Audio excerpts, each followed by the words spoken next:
para mim, fazer um triatlo hoje, numa cadeira de rodas, é do caramba. Correr uma maratona, pô, sabe? É um outro esporte. Não é que é muito um esporte adaptado.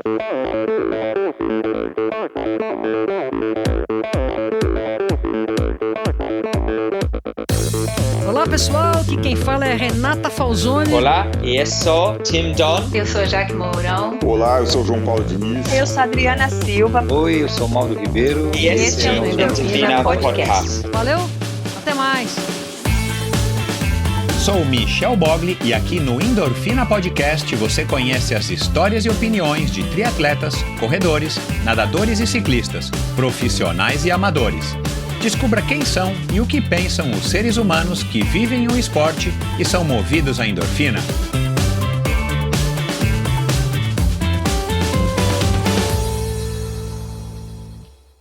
Olá, seja bem-vindo a outro episódio do Endorfina Podcast, começando a semana com mais um episódio aí do Endorfina em Dobro. Você vai estar, a partir dessa época agora de coronavírus, desde a semana passada, para quem está acompanhando a Endorfina, estou soltando 2 episódios por semana. Semana passada foi o episódio super especial com Brett Sutton, um dos melhores ou o melhor treinador com o maior número de vitórias no mundo do triatlon profissional. E terminamos a semana na quinta-feira, como usual, com um episódio super legal, bacana. Muita gente se surpreendeu, nunca tinha ouvido falar do Paulo Guerra, meu amigo português, que foi um dos melhores corredores daquele país e um dos melhores da Europa no cross-country, no corta-matos, como diz ele.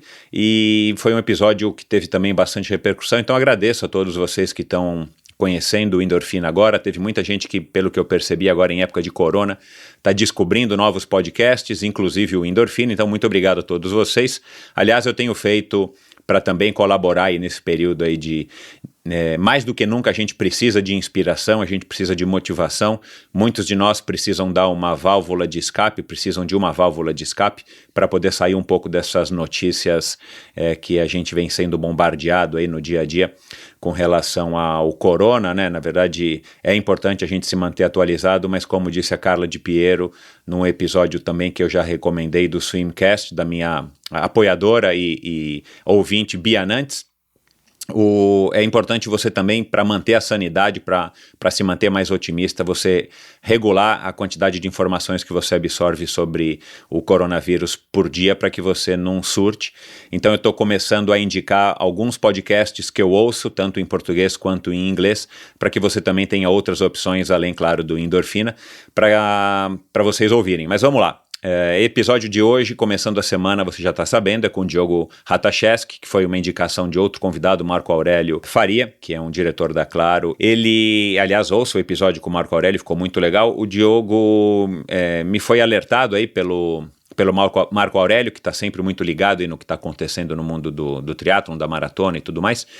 E, cara, foi uma surpresa, um cara super bacana, um cara que, claro, pela história dele já chama a atenção, já nos desperta a curiosidade, mas bater esse papo com ele foi mais do que a gente acompanha aí pelo Instagram dele, ou pelos vídeos, ou pelas redes sociais de uma maneira geral, e a gente bateu um papo muito bacana a respeito de como enfrentar as mudanças, como é que as características psicológicas dele como um escalador, né, o esporte dele de base dele, como é que isso fez com que ele também conseguisse enfrentar e despertar para poder encontrar um novo propósito para a vida, um novo motivo de felicidade enfrentando as dificuldades pelas quais ele passou.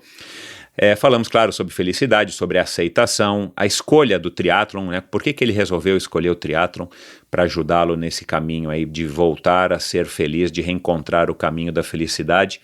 Claro, todos os obstáculos, os caminhos que a vida nos impõe. Falamos, claro, de Kona, falamos de Florianópolis e de vários assuntos que vocês com certeza vão curtir, mesmo que você não seja um praticante do triatlon, mesmo que você não seja um fã especificamente do esporte triatlon, é uma lição de vida para todos nós, principalmente agora, em tempos de corona. Mas esse episódio foi gravado antes disso, foi gravado em dezembro, portanto vocês vão perceber que a gente nem fala de corona nem nada disso.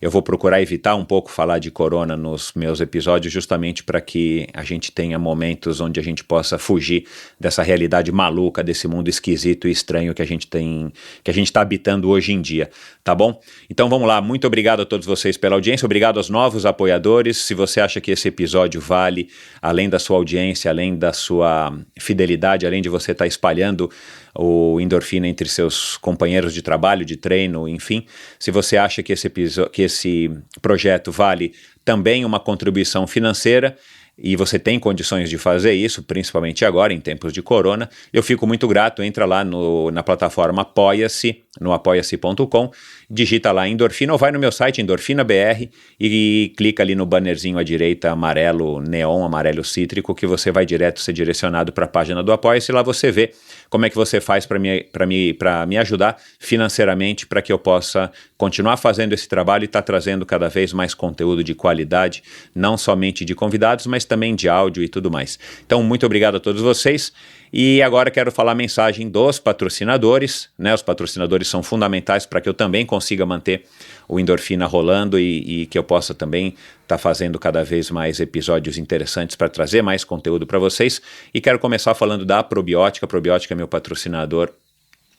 Patrocinador desse projeto, não é o meu patrocinador, é patrocinador desse projeto, que por tabela acaba sendo um patrocinador meu, que faz uma linha completa de suplementos para o esporte de endurance. A Probiótica já é muito conhecida para os esportes de fisiculturismo e tudo mais, mas ela começou já faz uns 2 anos uma linha exclusiva para os esportes de endurance, né? O Carbap já vem há muitos anos, o gel, né? Que foi um dos primeiros, ou o primeiro produto que eles fizeram especificamente para os esportes de endurance, e aí eles se intensificaram aí nos últimos anos a criar uma linha específica de produtos para o seu esporte de endurance. Então lá você consegue se abastecer com todos os produtos que você precisa, que teu nutricionista recomenda para que você possa ter o melhor desempenho possível ou a melhor recuperação possível, inclusive a novidade deles, o Carbap Gum, de cereja e de limão, no sabor de cereja e limão. Aliás, os dois são muito bacanas, eu venho consumindo aí há algum tempo.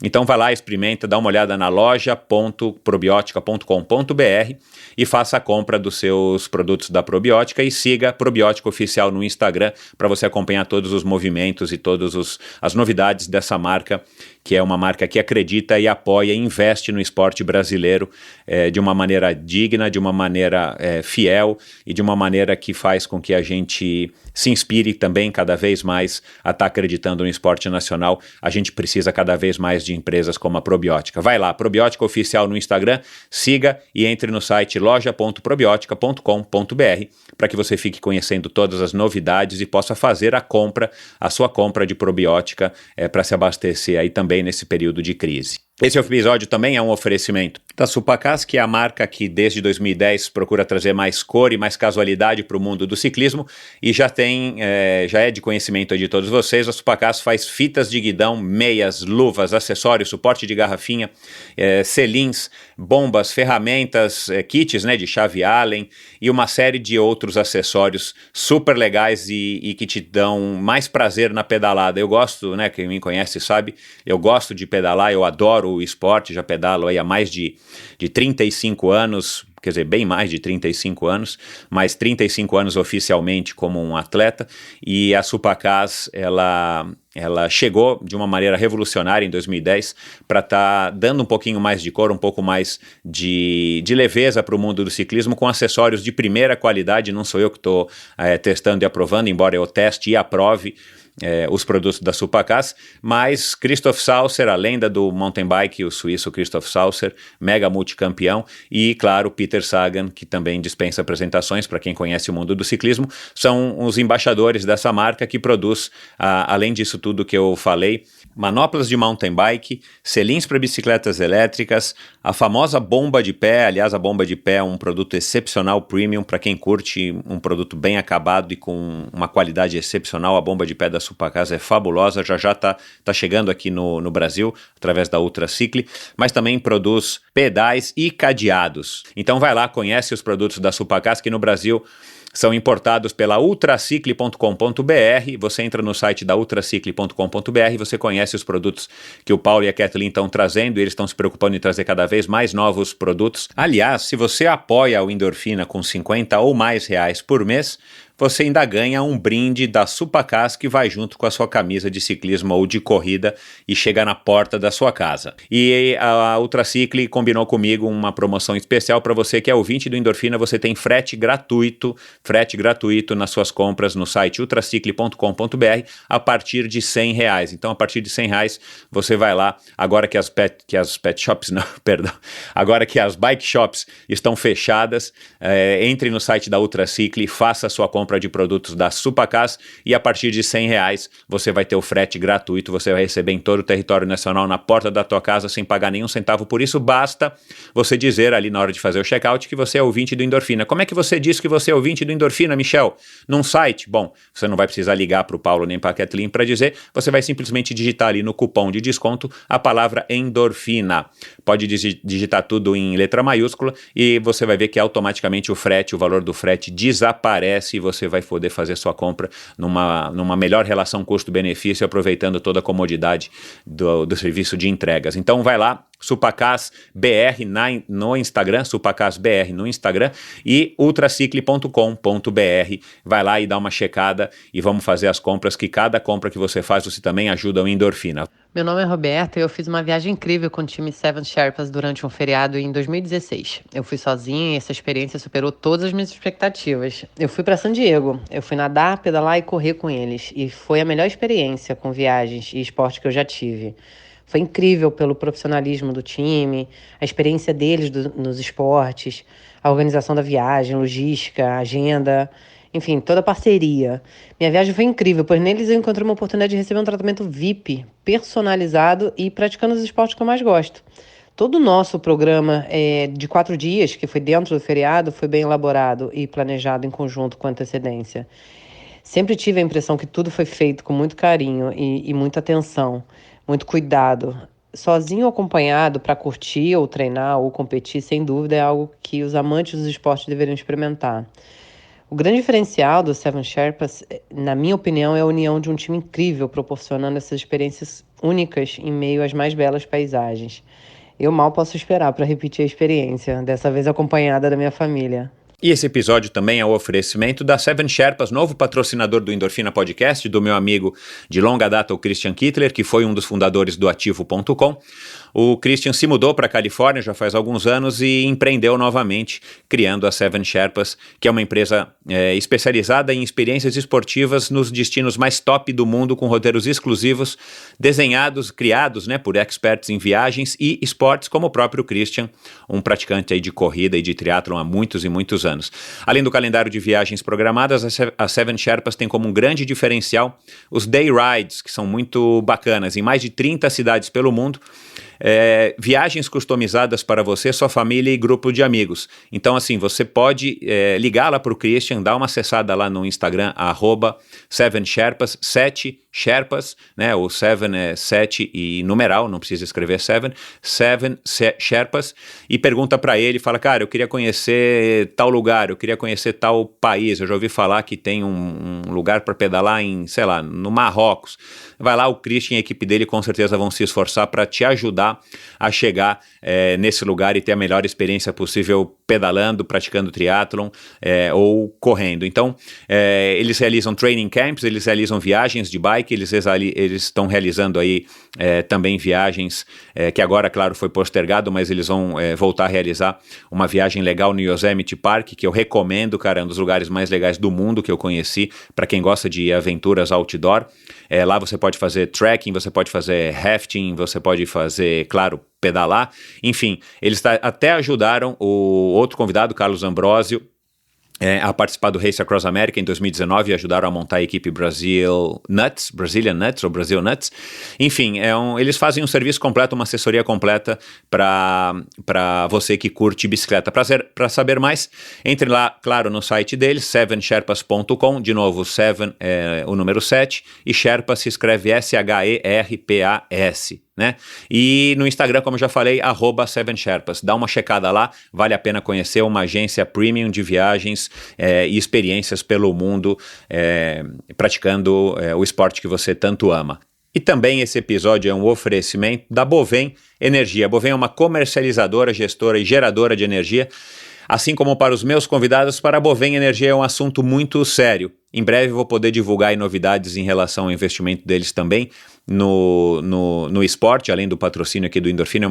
É uma empresa que acredita na sua raiz, no seu DNA, na prática esportiva e quer incentivar cada vez mais a prática do esporte, principalmente o ciclismo. É uma empresa sólida e confiável, com profissionais experientes e treinados para lhe oferecer agilidade no atendimento, robustez e competência na condução dos negócios. Saiba mais em bovem.com.br. De energia, a Bovem entende. E agora vamos ao bate-papo de hoje. Meu convidado de hoje é um curitibano que desde garoto teve uma ligação muito intensa com a natureza. Aos 14 foi campeão brasileiro juvenil de escalada. Aos 16 sagrou-se campeão brasileiro profissional, feito que viria a repetir no ano seguinte. A vida seguia as mil maravilhas para esse jovem campeão e com 20 anos veio mais um título, o de campeão sul-americano. Jovem, boa pinta, forte e vencedor, ele escolheu o curso de geologia, afinal sua rotina estava intimamente ligada às paredes de pedra e à natureza. Vivendo aquela fase onde nos sentimos prontos para decolar para a vida, com energia e sonhos capazes de transformar o mundo, veio a reviravolta. Um trágico acidente de carro o fez entrar em coma.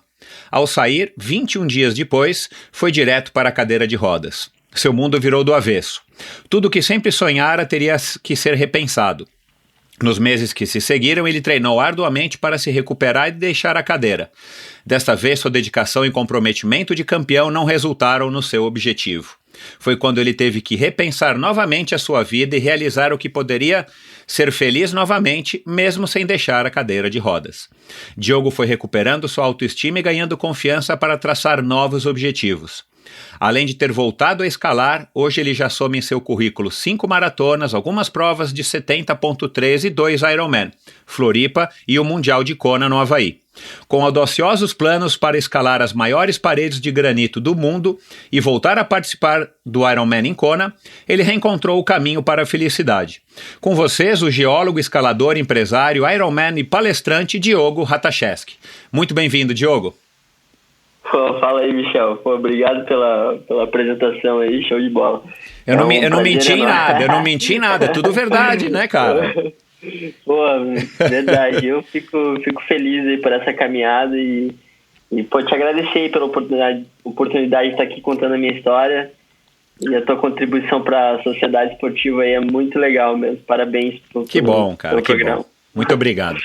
Cara, eu já queria começar aqui com enfim, um chute na boca do estômago aqui.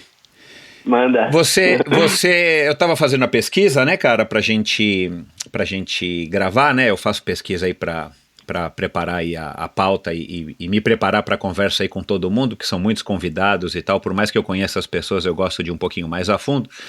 E eu tava lendo uma matéria sua já de 2 anos, em 2017, quando você terminou o Iron em Floripa, né, seu primeiro Iron, e teve houve toda aquela questão, claro, primeiro Iron, primeira prova de Ironman sempre é importante, a gente nunca esquece, e tem toda a questão da superação e tudo mais, e para você não poderia ser diferente, muito pelo contrário, né, você teve vários problemas aí durante a prova com relação à bike e tudo mais.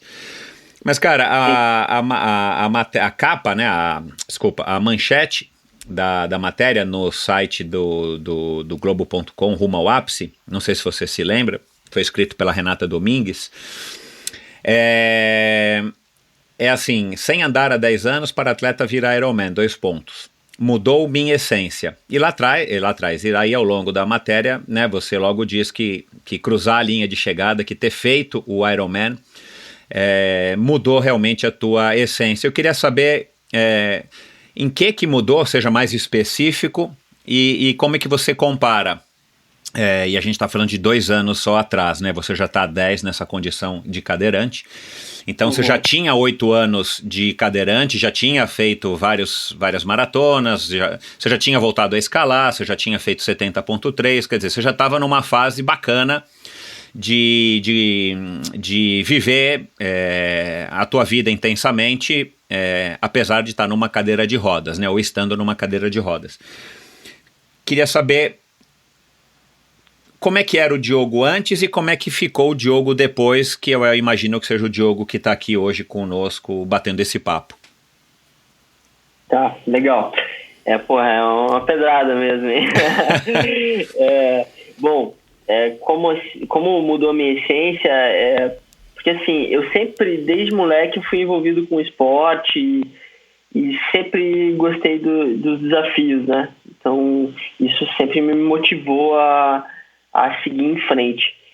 E na questão do Ironman, assim, Michel, quando eu consegui completar, quando eu consegui cruzar aquela linha de chegada em Floripa, em 2017, assim, foi algo que bateu muito, muito forte, porque mudou a minha essência no sentido de que, sabe, eu ali naquele momento eu vi que eu podia, que eu realmente a teoria passou para a prática, né? Eu realmente conquistei um objetivo que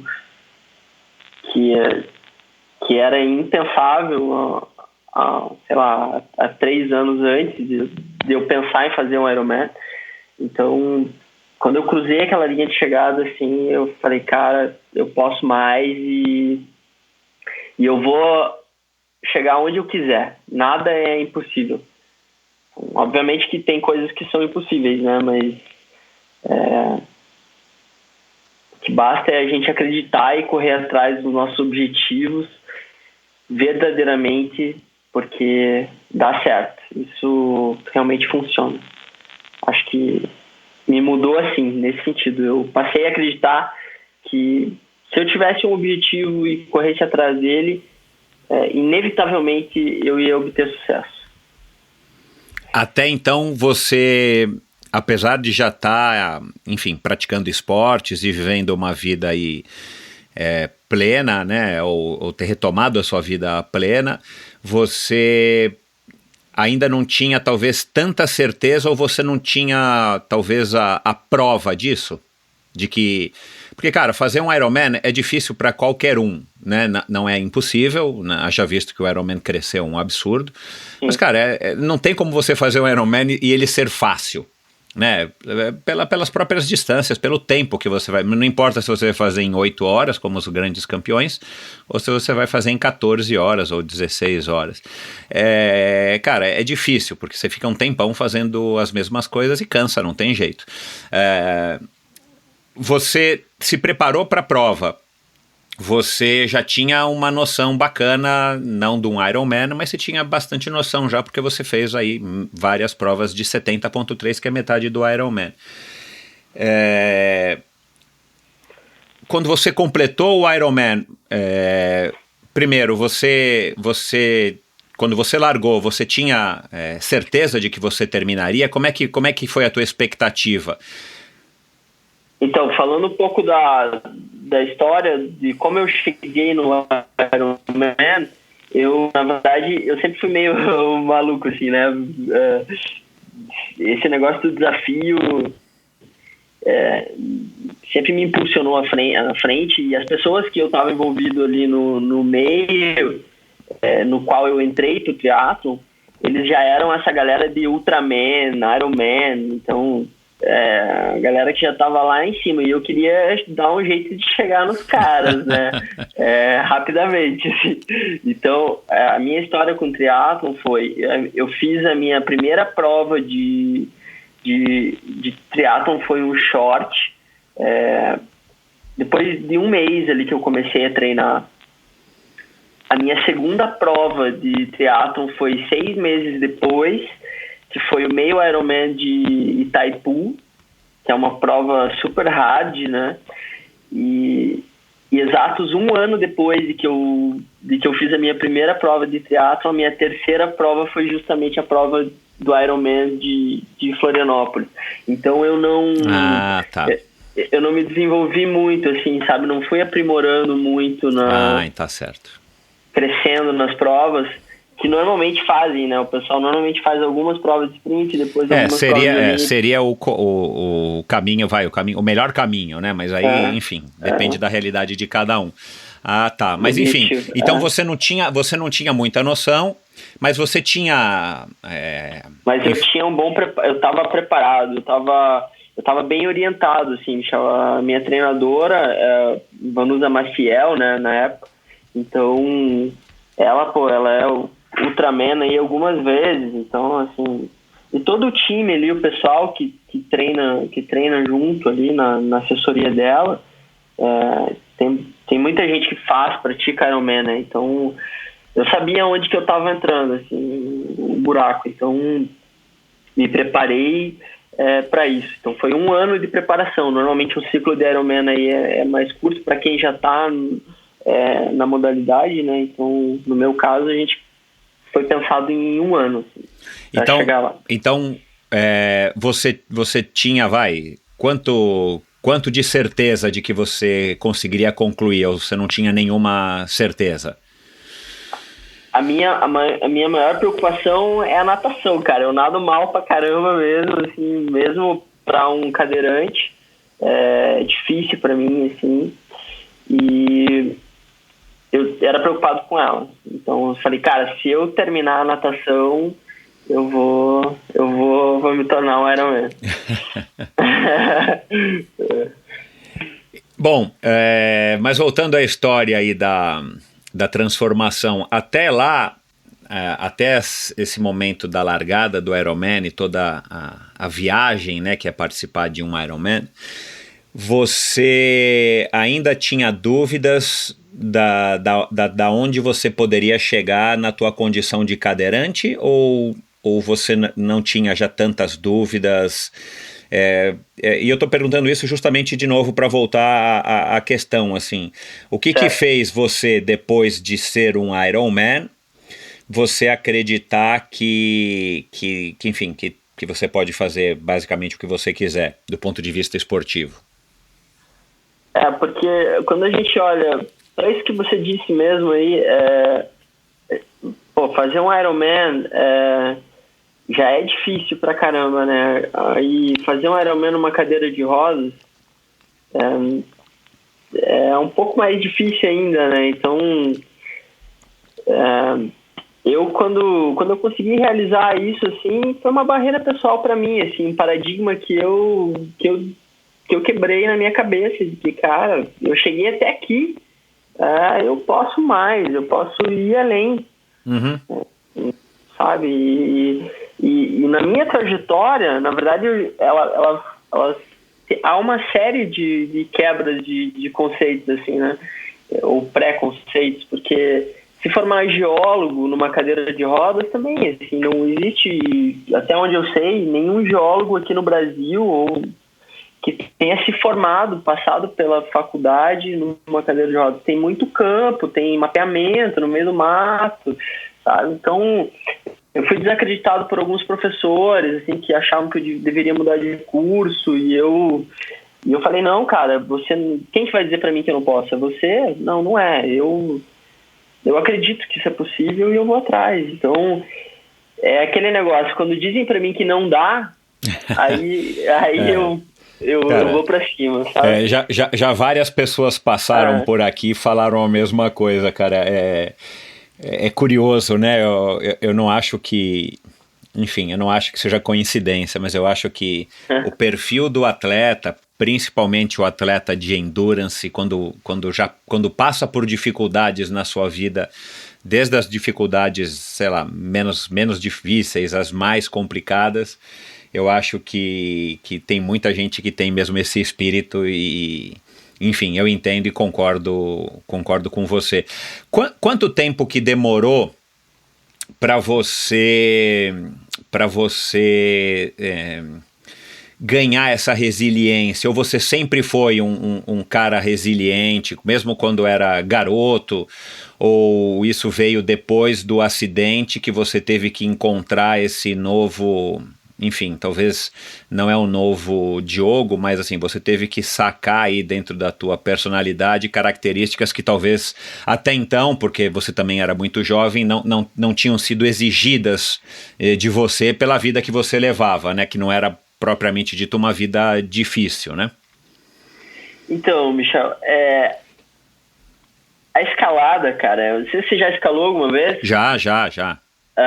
Então, a escalada, ela por si só é um esporte que te desafia a todo momento, porque basicamente existem algumas modalidades de escalada, né?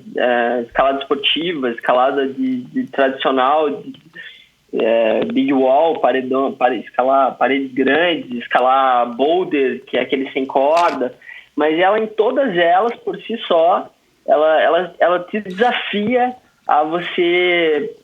O objetivo sempre é completar aquela parede, sei lá, escalar o Pão de Açúcar ou escalar uma via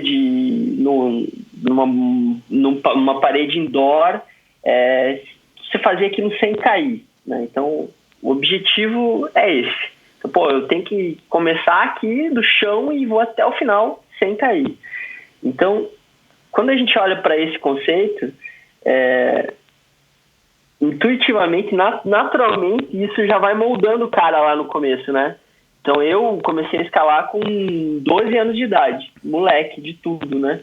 Então, ali naquele momento, eu já estava construindo isso em mim, de que, cara, eu tenho que fazer essa via aqui sem cair, eu tenho que ir do começo, e aí você tenta 1, 2, 3 vezes, 4 vezes, sei lá, 10, 20 vezes, até que você consegue fazer sem cair. E aí você atingiu o seu objetivo, né? Você realizou. Então, nesse momento que eu vejo que a escalada me moldou lá de trás, assim. Então, esse negócio da resiliência, acho que a escalada ela me mostrou muita coisa sobre isso, assim, sabe? Sobre... Um Diogo que não tivesse sido escalador, na sua opinião, né? Claro que não existe o si, mas um Diogo que por acaso não tivesse sido escalador, teria encontrado mais dificuldade para lidar com essa nova realidade depois que você se viu numa cadeira de rodas? Certeza. Com certeza, cara, com certeza. Eu acho que a gente é resultado daquilo que a gente passa na nossa vida, né? Então... Da somatória de coisas, né, cara? A gente é um produto do que a gente vai acumulando. Exatamente. Então, assim, a vida vai modelando a gente, vai moldando a gente. Então, a escalada começou a me moldar muito cedo, assim. Eu sempre fui muito de querer ter autonomia para tudo, desde moleque, né? Você vê, a gente tá aqui, mora em Curitiba, como eu te falei, e assim, as escaladas que tem por aqui é aqui na Serra do Mar, né? Então, eu com 12 anos de idade, eu saía de casa, eu e um amigo meu, moleque de tudo, eu com 12 e ele com 11, cara. A gente pegava o ônibus, ia até o terminal aqui de Curitiba, ia para outra cidade lá em Piraquara, que é a região metropolitana, fazia uma baldeação ali, pegava outro ônibus, ia até o pé do morro, escalava o Morro do Anhangaba lá, ia escalar, sabe? Caminhava, né? Montanha, subia o morro e daí ia escalar. Isso com 12, 11 anos. Então, desde muito cedo, assim, eu sempre busquei essa autonomia para mim, assim. E o que te atraía na escalada? Porque também não é um esporte muito popular, né? E claro, enfim, é um esporte que não dá para você...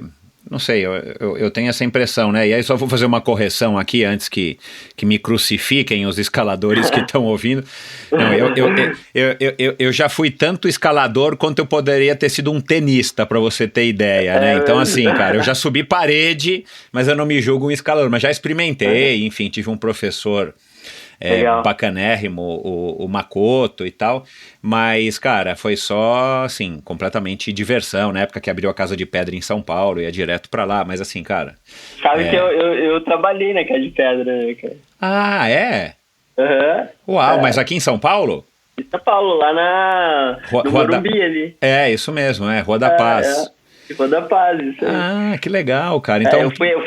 Eu dava aula de escalada lá, um período da minha vida, e eu também era atleta da Casa de Pedra. Né? Que legal, cara. Pô, na época ali a Janine não era ninguém ainda. A Janine é minha amiga. Então, a Janine era uma promessa, né? Era uma garotinha, escalava bem e tal, mas, cara, depois ela se tornou mega campeã, eu lembro direitinho dela e tal.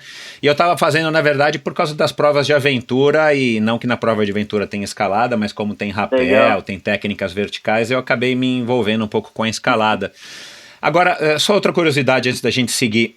Quando você era garoto e escalava, você era mais esguio? Porque, cara, dá a impressão que você, nas tuas fotos e tal, claro, né, cara, você tem um tronco super forte, né, hoje. Você era mais esquálido, mais esguio, ou você sempre foi mais forte? Então, você precisa ser um pouco mais magricelo mesmo, né? Mais leve, né, cara? Essa é uma das minhas grandes dificuldades, cara. Com 80 e poucos quilos, cara, você acha que você vai no braço, meu amigão? Não vai de jeito nenhum. A gente acaba se moldando, né? O corpo da gente se molda à nossa necessidade. Hoje, por eu ter que fazer no triatlon ali, o meu nada, pedal e corre é tudo no braço. Então a gente acaba desenvolvendo um pouco o tronco, assim mesmo, os braços, né?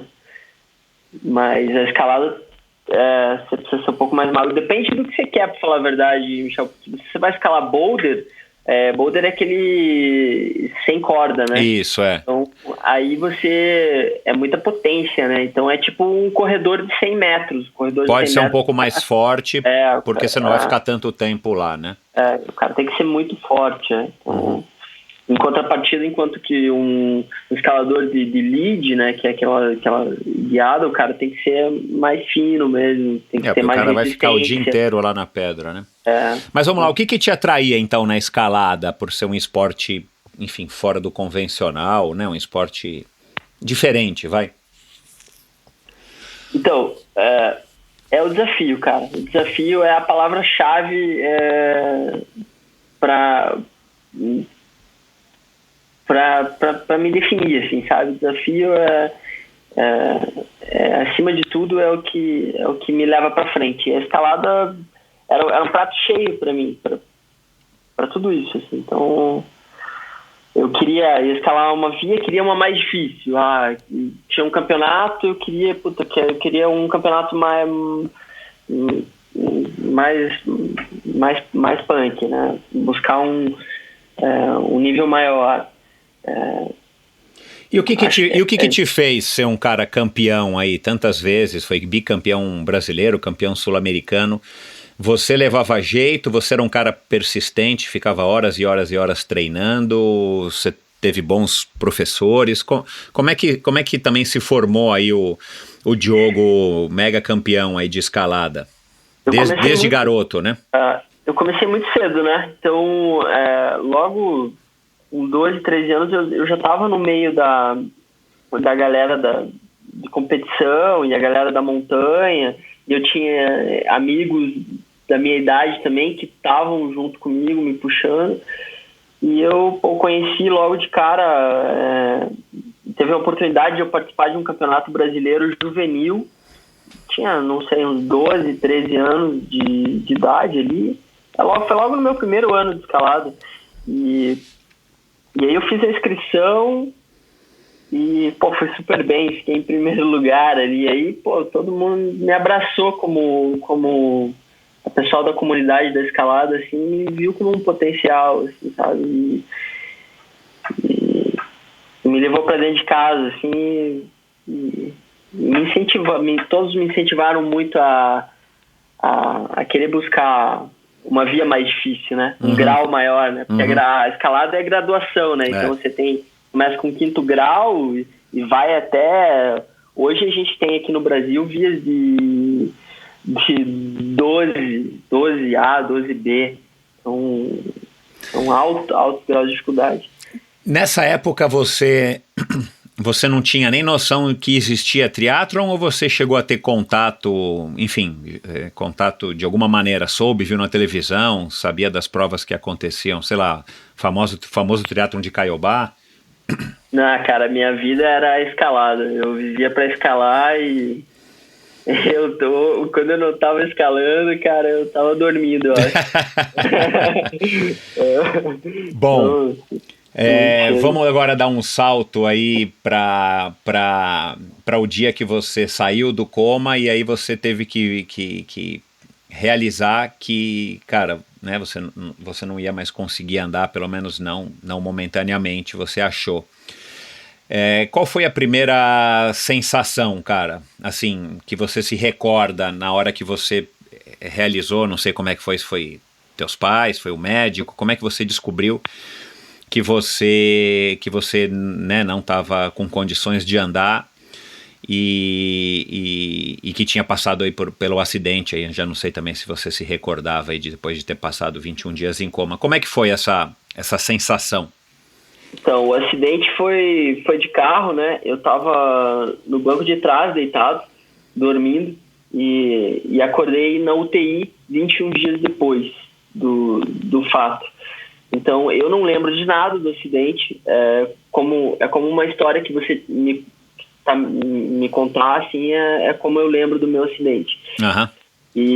Então, por um lado, isso é bom, né? Assim, te protege de qualquer trauma, enfim, né? Exatamente. E aí, quando eu acordei, Michel, e eu entendi que eu não ia mais andar, assim, foi um buraco gigantesco, assim, que eu entrei, assim, sabe? Eu falei, cara, eu nunca fui muito de videogame, sabe? Eu nunca fui conectado com computadores. Minha vida era outdoor. O que eu te falei, eu era escalador e minha vida era isso. Não era balada, não era nada, era escalar. Eu queria estar no esporte, queria estar mandando uma via mais difícil. Então, quando eu entendi isso, que eu não poderia mais escalar, que não poderia fazer tudo que eu gostava de estar na natureza, cara, foi um baque enorme, assim. E por outro lado, eu falei, cara, de novo, né, mesma coisa. Quem que vai dizer pra mim que eu não vou voltar a andar? Eu acredito nisso e eu vou voltar a andar. Eu vou me dedicar aqui com atleta que eu sou aqui, escalado, e vou atrás do meu objetivo. Meu objetivo agora é ser campeão mundial de sair da cadeira de roda, cara, e eu vou atrás disso. Os médicos viam alguma possibilidade de você poder voltar a andar, ou você que não quis aceitar que você iria ficar na cadeira de rodas e você resolveu acreditar que enfim, buscando, treinando, se esforçando, você eventualmente conseguiria? Então, o que os médicos me falaram na época, que eu fiz uma lesão na coluna de T12, né? É aquela lesão bem baixa, assim, a última vértebra torácica. Então, é uma lesão incompleta. Então, ou seja, se ela é incompleta, ela não lesionou por completo a medula. E se ela não lesionou por completo a medula, existe aí uma possibilidade, por mínima que ela seja, de você evoluir. Então, eu fui atrás da minha evolução. Eu acredito que nada vem de graça, né, Michel? Você sabe disso, você, né, tá no meio do esporte. Então, eu quero fazer um Ironman, eu não vou, hoje aqui eu vou fazer a inscrição do Ironman e vou fazer um Ironman. Eu tenho que treinar para fazer o meu Ironman.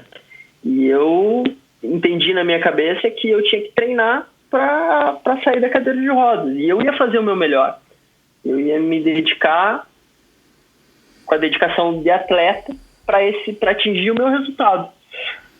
Então foi um ano, assim, na minha história de dedicação para isso. Eu fazia sei lá, todos os tipos de terapias que você imaginar aí, fisioterapia convencional, ecoterapia com cavalo, hidroterapia, eletroterapia. Eu acreditei nisso. Tinha um cara que estava comigo, um fisioterapeuta, sempre me atendendo, todo dia. Então, assim, larguei a faculdade. Meu objetivo é esse, assim. E à medida que o resultado que eu queria ele não vinha, sabe? Aquilo começou a me fazer mal, assim. A fisioterapia, ela começou a me desgastar, me consumir. E esse foi um processo muito longo, que foi quando eu entendi que talvez eu não precisasse sair da cadeira de rodas para buscar os meus objetivos. Aí entra de novo aquela resiliência, né? Que você tem que se adaptar mesmo. E eu falei, cara, talvez a gente não ganha sempre, né? Então talvez eu deva pensar nisso de outra forma. E foi um processo onde eu entendi que eu não precisava sair da cadeira de rodas para ser feliz, cara. Então, aqui, a cadeira de rodas, eu brinco com isso, assim, mas é uma grande verdade para mim, que eu não sou diferente de você por estar numa cadeira de rodas. Eu encaro isso aqui apenas como um meio de transporte, que me leva daqui até você. Exato. Sabe? Então, quando eu entendi isso dentro de mim, eu falei, cara, eu vou ser feliz, eu preciso ter meus objetivos de novo. E aí eu voltei para a faculdade, fui lá falar com o coordenador do curso de Geologia da Universidade Federal, lá onde eu estudava, e falei, cara, eu quero voltar à faculdade de Geologia. E ele falou para mim assim, ó, Diogo, eu te entendo, mas eu acho que talvez a Geologia não seja o curso mais adequado para você, dada a sua situação, né? Então, e aí é aquele negócio de novo, né? O cara, como é que ele fala isso para mim? Quem que é ele para dizer que eu não posso? É agora que eu vou me tornar um geólogo, vou atrás do meu objetivo, que agora eu tenho um novo objetivo, né? Então, e aí eu fui atrás, cara. Você deve ter sabido, no meio desse ano, uma ciclista alemã chamada Christina Vogel, ela sofreu um acidente estúpido, cara, na pista de atletismo, no velódromo, enquanto ela treinava, e ela era mega campeã, acho que foi 11 vezes campeã, sei lá, do mundo e tal, e ela de repente, cara, ficou paralítica também.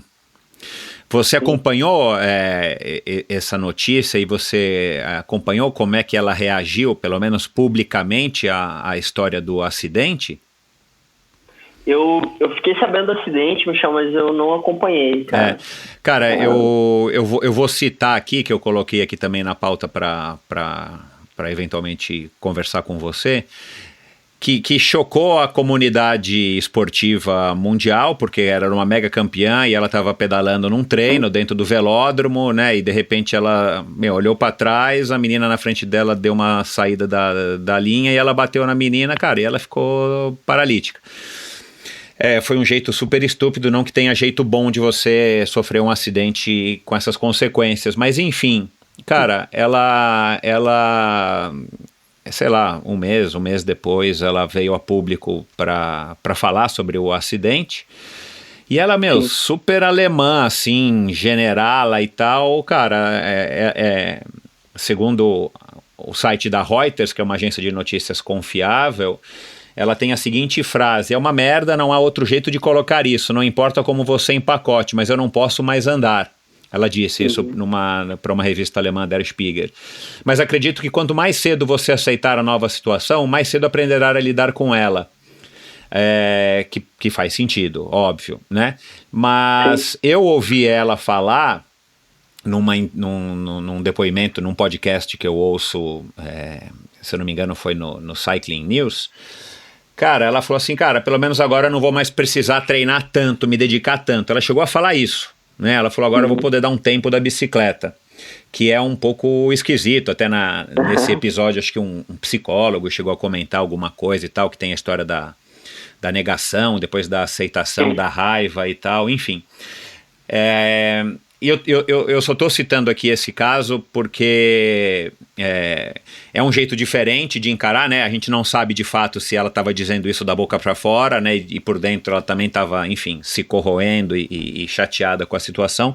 Mas ela levou isso de uma maneira muito, muito pragmática, muito, né? Me perdoem, e me perdoem os alemães aí que estão ouvindo, mas assim, de uma maneira bem alemã, né? Bem fria, né? Como a gente tem essa imagem dos alemães. Enfim. Por que eu estou citando isso? Porque aquilo que eu estava conversando com você antes da gente começar a gravação. Cara, quem sou eu para dizer, né? Eu nunca passei por uma situação dessas. Mas de tanto a gente acompanhar, e eu estou ligado no mundo dos esportes há muitos anos, e eu ouço também, faz muitos anos, o próprio podcast de um dos fundadores da Challenge Athletes Foundation, o Bob Babbitt. Ele entrevista muita gente que tem problemas de mobilidade e tal, e que fazem Ironman, Ultraman, que vão para lá, que vão para cá, que são mega campeões disso ou daquilo outro esporte, corredores e tal. E, cara, a impressão que a gente tem, eu tenho, é que assim, cara, de fato é aquilo que você falou, você sentado na sua cadeira de rodas não tem nenhuma diferença para mim ou para qualquer um que esteja nos ouvindo. Você simplesmente usa a cadeira de rodas para fazer a tua locomoção, e quando você vai ou nadar, ou pedalar, ou correr, ou escalar, claro, você não tem o auxílio das pernas, mas isso não te impede de poder fazer, e de poder fazer até em alto nível, dentro da tua situação, o esporte que você se propõe a fazer. Então, a impressão que eu tenho é que, hoje em dia, com o conhecimento, e claro, aí vem aí o lado bom da internet, né? A gente fica sabendo e vendo pessoas com todo tipo de deficiência, de debilidade, de desvantagem ou de condição, que conseguem fazer, né? A gente tem agora o brasileiro, que é o mais rápido do mundo, nos 100 metros. Enfim, cara, não faltam exemplos, né? O próprio Oscar Pistorius, coitado, que acabou aí enveredando para um lado terrível, mas cara, é um cara que até lá a gente tem que tirar o chapéu pro cara, né, cara? Porque, porra, o cara era um defensor aí da causa dele. Então, assim, dá impressão de fato, cara, que com todos os avanços tecnológicos e com todas as condições do mundo atual, para você talvez fique um pouco mais difícil ou um pouco mais complicado para você chegar a ter acesso aos equipamentos e para poder se adaptar e se readaptar fisicamente no teu nível de habilidade para conseguir escalar sem usar as pernas, mas você vai lá e vai conseguir escalar, né? Então, assim, acaba não te limitando tanto quanto talvez a gente pudesse imaginar, sei lá, 30 anos, ou se uma pessoa não tem ideia, acha que vai ficar na cadeira de rodas e, né, por exemplo, o Marcelo Braga, um amigão meu que já teve aí agora faz pouco tempo também no Endorfina, que tinha acabado de amputar o pé por conta de uma diabetes. Claro, ele não é atleta e tal, mas o cara vive no mundo do esporte e enfim, é um ser humano super ativo, mas foi o que ele disse, cara, para ele foi bem espontâneo mesmo, porque eu gravei com ele, sei lá, acho que há um mês depois que ele tinha amputado o pé. Ele falou, cara, o médico chegou para mim e falou assim, olha, ou você amputa o pé, ou você corre o risco de perder a perna. Então, assim, você tem que decidir, quanto mais rápido, melhor. Ele falou, cara, vambora, vem sem o pé. E ele tá super otimista, tá super tranquilo, enfim, ele tá vivendo a vida dele como se fosse antes, com essa condição agora de que falta um pé e ele vai ter que se adaptar com essa nova vida. Mas, enfim, tudo isso para dizer, essa minha impressão é uma impressão que de fato você tá vivendo. Hoje em dia é muito mais fácil, até para você encontrar pessoas que te apoiem e que, tirando uns professores ou outros, mas assim, que falam, cara, vamos lá, vamos fazer. A gente acabou de falar do Fernando Fernandes nessa propaganda da Volkswagen, ele fazendo kitesurf. Cara, e por aí vai, né? Tem N exemplos, a gente não precisa citar todos. Eu acho, cara, que é um processo ali de aceitação, assim, para todo mundo, assim. Então, eu tive... Dentro do meu processo de aceitação da cadeira de rodas, eu encarei isso de uma forma positiva. Eu queria, de toda forma, voltar a andar e eu acreditava verdadeiramente nisso. Isso não aconteceu, e à medida que isso não acontecia, que não chegava lá, foi o meu processo, né? Onde eu, beleza, não vou sair da cadeira de rodas. E aí agora a minha vida tá aqui na cadeira de rodas. O que eu vou buscar? Sabe? Vou buscar desafios que me motivem aqui. E, cara, não é assim, pra mim, fazer um triatlo hoje numa cadeira de rodas é do caramba. Correr uma maratona, sabe? É um outro esporte. Não é que é muito um esporte adaptado. Quando a gente fala em correr uma maratona, pedalar com a mão, nadar, que você tem que nadar com o braço mesmo, não tem nada, né? Mas é diferente, assim, nenhum equipamento diferente, mas, sabe, na verdade, eu encaro como um outro esporte, é uma coisa que é legal demais, assim, eu não fico olhando que, isso aqui é uma coisa que tá adaptada pra mim, sabe, isso aqui, não é como eu queria que fosse. Eu não acordo de manhã, Michel, assim, hoje eu tenho que sair da cadeira de rodas, você entende? Depois que você aceita, depois que você supera isso, cara, vida que segue. E eu acho que para todo mundo é diferente, mas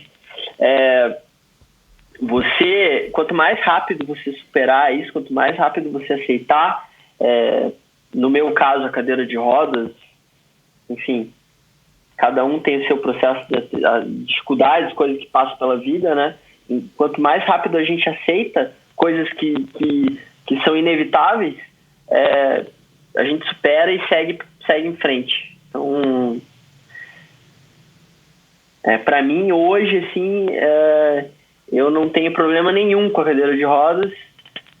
Sou casado, sou geólogo, faço triatlon, então, sou feliz, né? Eu quero te fazer uma pergunta a respeito dessa história da felicidade, porque você fala bastante, acho que nas tuas palestras, né, você fala bastante e não sei, cara, a gente não se conhece, a gente tá, na verdade, se conhecendo agora, mas dá a impressão de fato que você é um cara super, um cara light, um cara normal, né, como, enfim, qualquer um. Mas deixa eu só tirar aqui uma dúvida que eu anotei aqui. Se a Alexandra passasse aqui agora e a gente fosse perguntar para ela se você é um cara cabeça dura, ela falaria que você é um cara cabeça dura? Quando você enfia um negócio na cabeça é difícil de tirar? Acho que falaria, com certeza. Tá certo. Aí, tá vendo? Tem coisas que ajudam o cara a ser cabeça dura, né, cara? Então. Olha lá. Bom, cara... se você pudesse,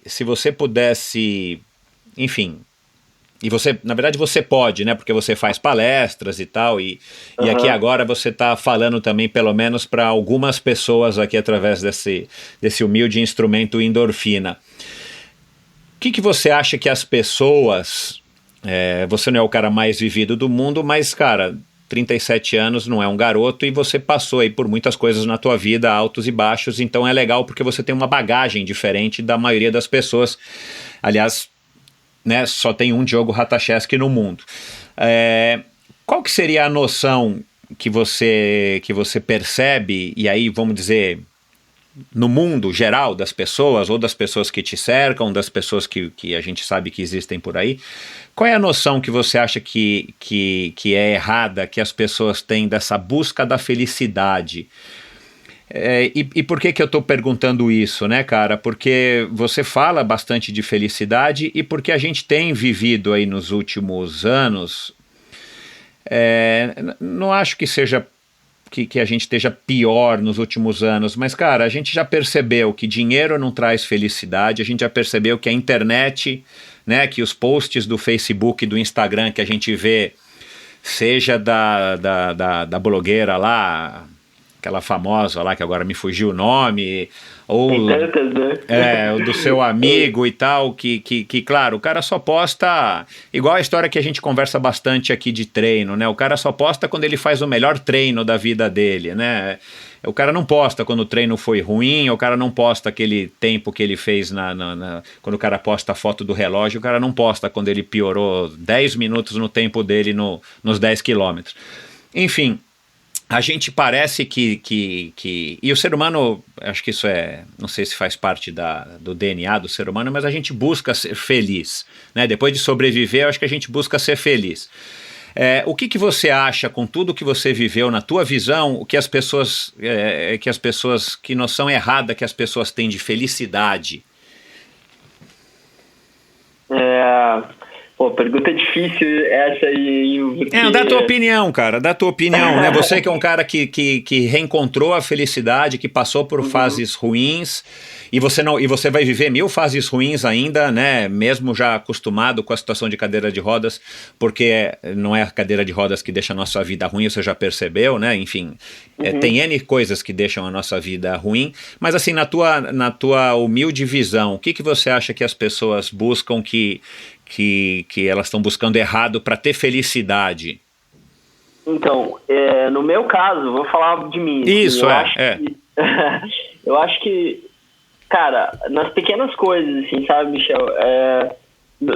Eu quero estar feliz no meu dia a dia, entendeu? Seja, tomando um café, ou correndo, ou, sei lá, nadando, pedalando, ou jantando com a minha esposa, com a minha família, com meus pais, sabe? Nas pequenas coisas ali, no cotidiano mesmo, cara, sabe? Tá tendo um motivo para sempre estar se reunindo, para estar feliz, assim. Como é que eu vou te falar isso? Eu acho que eu prefiro, eu te falei, né? Colecionar experiências, assim. Eu acho que fazer uma viagem legal, conhecer um lugar diferente, estar com as pessoas que a gente ama, que a gente gosta, isso assim isso para mim é a felicidade. Eu dizer para as pessoas que eu gosto, que estão do meu lado diariamente, eu ter a oportunidade de falar para elas que elas são importantes para mim e que é muito bom estar com elas, isso para mim é uma coisa que me traz felicidade. Acho que desapego de coisas materiais, assim, acho que o dinheiro, como você falou aí, não traz felicidade. Dinheiro é importante, cara, a gente trabalha, a gente... mas é um meio para talvez para conquistar as coisas que nos traz essa felicidade, né? Eu nunca vou buscar encontrar a minha felicidade em coisas materiais, sei lá. Depois que você resolveu na tua cabeça essa questão de que você não ia se livrar da cadeira de rodas e você iria, enfim, começar a viver plenamente dentro dessa nova realidade, buscar os desafios e buscar caminhos para ser feliz, eu entendi que o esporte foi uma maneira natural, porque você é um atleta de alma, né? Você simplesmente acordou no dia seguinte, não, mas você acordou como se fosse no dia seguinte, só que você estava numa cama de UTI, no hospital, e descobriu que não ia mais andar. Depois que você passou por esse processo de realizar que, cara, beleza, vamos embora, a vida que segue, como você mesmo disse, quais foram os principais obstáculos depois disso? Não os obstáculos pessoais, porque eu entendo que uma vez você aceitou, tá aceito e vambora. Mas assim, sei lá, você sofreu preconceito, ou você começou a perceber, cara, essa cidade, ou essa casa, ou esse restaurante, ou essa academia não tem um elevador para eu poder subir e descer, não tem rampa, assim... você acha que a tecnologia, pelo menos a que você está tendo acesso, por exemplo, que isso é uma coisa que eu quero abordar aí daqui a pouco, não é legal o suficiente ou custa muito caro para você ter uma cadeira de rodas bacana, um triciclo bacana? Foi preconceito das pessoas? Assim, quais foram os principais ou o principal obstáculo para levar uma vida normal, de fato, não entre aspas? Tá, falando de preconceito, assim, eu acho que a gente pode dividir isso em duas questões aí.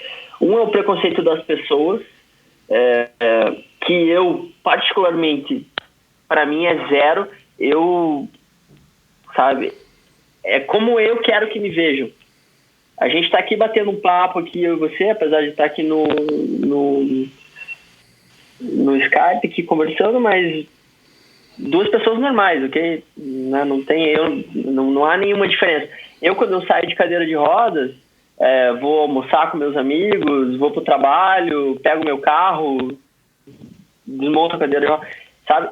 Eu não coloco na minha cabeça, primeiro de tudo, eu não tenho esse preconceito comigo. Então, isso aqui não existe para mim. Então, esse já é a primeira grande diferença.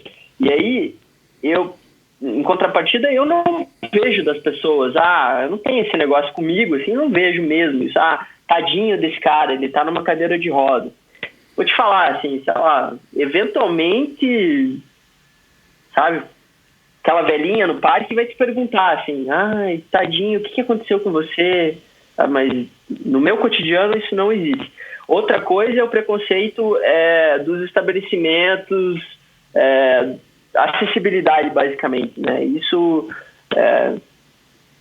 realmente é muito difícil aqui no Brasil. Eu já cansei de ir em lugares que não tem acesso e que eu não posso frequentar aquele lugar, apesar de eu querer ou gostar da ideia de estar no lugar, eu não poder frequentar ali porque não tem acesso. Hoje em dia, se eu vou num lugar e o lugar não tem acesso, eu acabo não entrando no lugar. Não é porque sempre tem gente comigo, né? Então, posso pedir para alguém me pegar aqui na cadeira de rodas, ou vou na garupa, às vezes, e sobe um degrau ou outro ali para acessar aquele lugar, mas eu acabo não entrando mais porque eu entendo isso como um desrespeito a mim e a outras pessoas na minha condição. Então, aí eu vejo mais do que nessa relação interpessoal, assim, né? Sei lá, no meu dia a dia. Então... Cara, e com relação aos equipamentos, à tecnologia, você teve, nesse episódio do Ironman de Floripa, você teve, na verdade, acho que foi mais um problema só com o teu triciclo da etapa da corrida, né? Porque pelo que eu me recordo, você citou que teve um barulho na roda, mas você terminou a parte do ciclismo com a tua cadeira de rodas, e depois no triciclo que você usa para fazer a parte da corrida, que o pneu furou e tudo mais. Eu imagino que já existam mega super equipamentos com alta tecnologia para você também poder até diminuir ou evitar tipos de problemas como esses que você teve, né? Quando a gente fala de performance no esporte, hoje em dia tem muita coisa, né, Michel? Então... hoje eu tenho meus equipamentos de triatlon, cara, é tudo top, graças a Deus, assim, graças aos meus patrocínios e a minha vontade de estar sempre melhorando também. Mas eu tenho bons equipamentos, primeiro, são duas cadeiras diferentes que eu uso, né? Uma cadeira é a cadeira de ciclismo, que é a Handcycle, né? Então as duas são triciclos, mas a minha cadeira, ela é full carbon, cara, então ela pesa, sei lá, 8 quilos. Hoje você sabe que tem bicicleta, tem gente que corre de bicicleta, que a bicicleta pesa mais que isso. Sem dúvida, ainda mais, aliás, acho que todas as bicicletas aerodinâmicas, bicicletas de contrarrelógio, pesam mais do que 8, né, pelo menos as que são aprovadas para competir. Então ela é bem leve, assim, sabe? Aí a minha cadeira de corrida, ela também é bem bacana, assim, roda de carbono, fechada, então acaba ajudando muito no desempenho, né? Mas, assim, cada dia progride mais e tem equipamentos diferentes e melhores, né? Isso tá meio andando em paralelo, assim, com o que a gente tem para pessoas que não tenham nenhuma deficiência ou equipamentos adaptados, né? Você vai... Toda hora sai um grupo novo aí da Shimano, né? Para você botar na tua bike. Então caminho é meio junto, assim. Legal. Por que você escolheu o triatlon? Por causa do Ironman? Porque o Ironman tem essa aura de ser uma coisa, né, enfim, do outro mundo e tudo mais, e de superação? Eu escolhi o triatlon por grande incentivo de um grande amigo meu, que hoje é meu compadre aí. Então, assim, ele já fazia triatlon muito antes de mim, já fazia Ironman, né? E eu achava que aquilo lá era coisa de louco, assim, né? E ele sempre me chamava pra ir assistir as provas dele. E eu nunca ia, assim. Mas até que de tanto ele falar pra mim, assim, eu falei, cara, eu vou tentar. E aí eu comecei com as corridas de rua.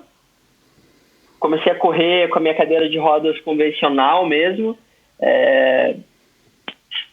Corridas de 10 quilômetros. Até tem uma história legal na minha primeira corrida, que eu fui fazer a inscrição, falei pro pessoal, para esse meu amigo, pra minha esposa, que na época era minha namorada, falei, Ali, eu vou correr.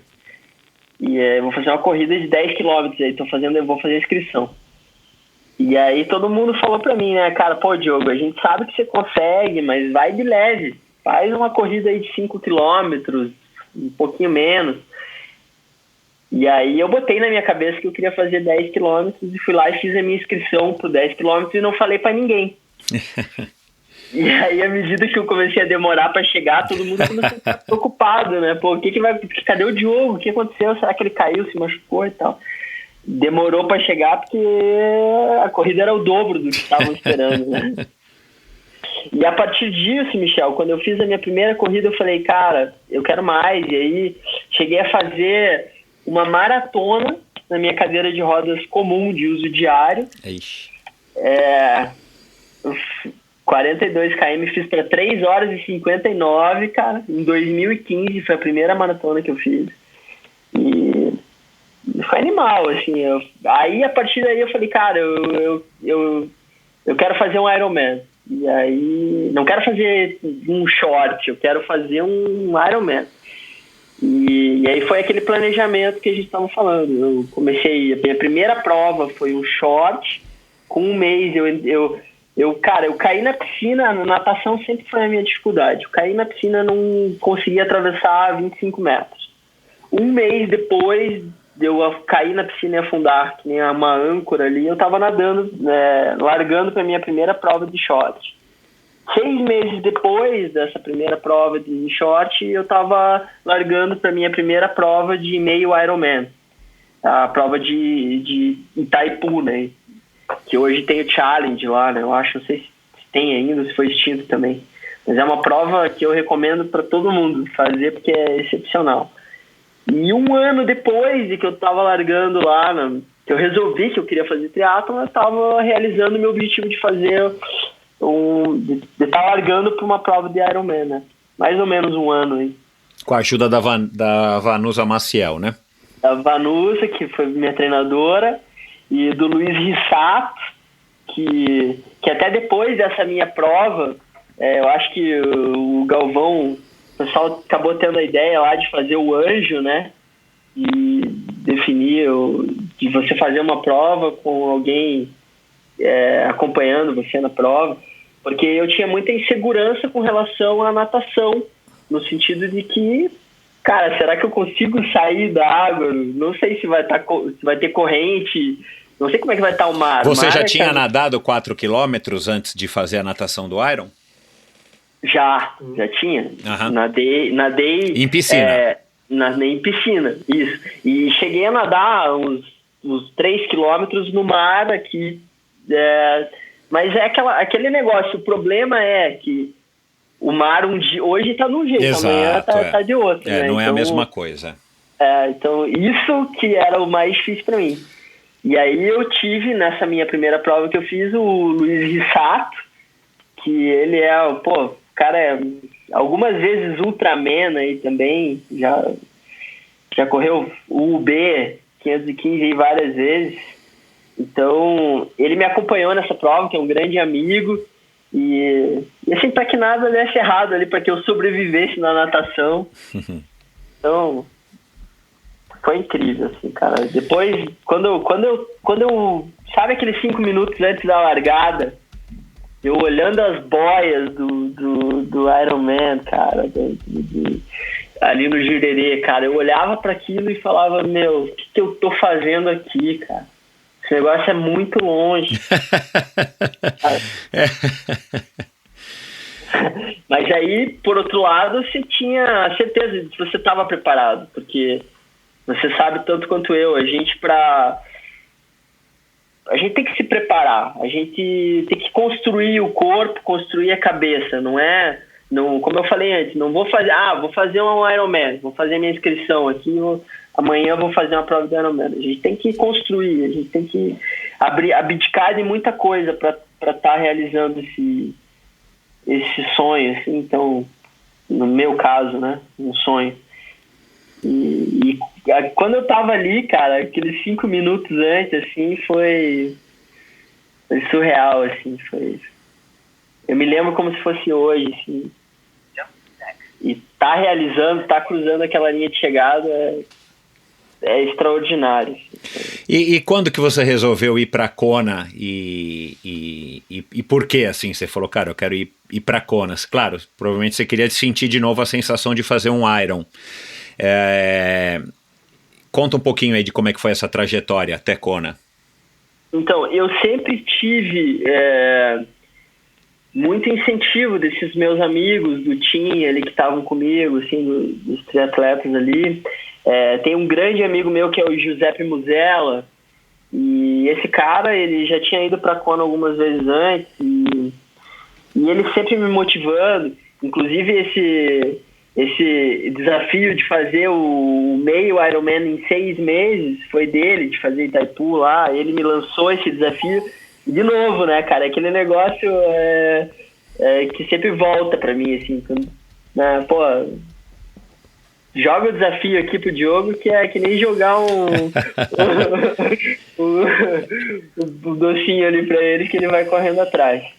E aí, por incentivo dele, assim, por querer mais, assim, sabe, por querer estar vivendo esse sonho junto com ele lá, e aí eu fui atrás, a gente foi atrás, organizei, fui entender como é que era a classificatória para um cadeirante, né, que é muito diferente de uma pessoa sem deficiência, e decidi escolher a minha prova, botei como objetivo e dia a dia fui construindo para chegar lá, e graças a Deus tudo deu certo aí.